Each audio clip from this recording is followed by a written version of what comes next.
বাংলাদেশে ফিরবেন সাবেক প্রেসিডেন্ট শেখ হাসিনা। কয়েকদিন আগে বাংলাদেশের বর্তমান সরকার প্রধান ডক্টর মোহাম্মদ ইউনুস এক বিদেশি সাংবাদিককে দেওয়া সাক্ষাৎকারে গুরুত্বপূর্ণ মন্তব্য করেন। সেখানে সাংবাদিক প্রশ্ন করেন, তবে কি আওয়ামী লীগ আর রাজনীতি করতে পারবে না? এর জবাবে ডক্টর মোহাম্মদ ইউনুস বলেন, আওয়ামী লীগকে নিষিদ্ধ করা হয়নি, তারা এখনও বৈধ রাজনৈতিক দল, তবে দলীয় কার্যক্রম সাময়িকভাবে স্থগিত রাখা হয়েছে। ডক্টর মোহাম্মদ ইউনুসের এমন বক্তব্যকে কেন্দ্র করে রাজনৈতিক অঙ্গনে তীব্র প্রতিক্রিয়া দেখা দিয়েছে। এনসিপি, জামায়াত কিংবা বিএনপি সহ বিভিন্ন দলের নেতারা তার এ মন্তব্যের বিরোধিতা করছেন।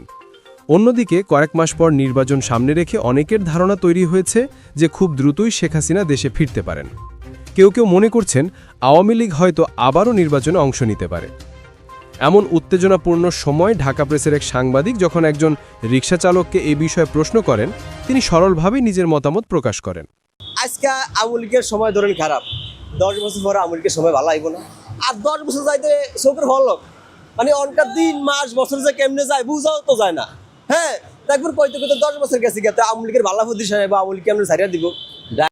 প্রিয় দর্শক, বুঝতেই পারছেন এখন দেশের রাজনৈতিক পরিস্থিতি বেশ উত্তপ্ত। তবে প্রশ্ন রয়ে গেল, আসলে কি আওয়ামী লীগ আবার ফিরবে? শেখ হাসিনা কবে দেশে ফিরবেন বলে আপনার মনে হয়?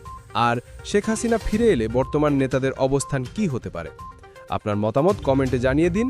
আর সত্য খবর সবার আগে পেতে আমাদের চ্যানেলটি সাবস্ক্রাইব করে রাখুন।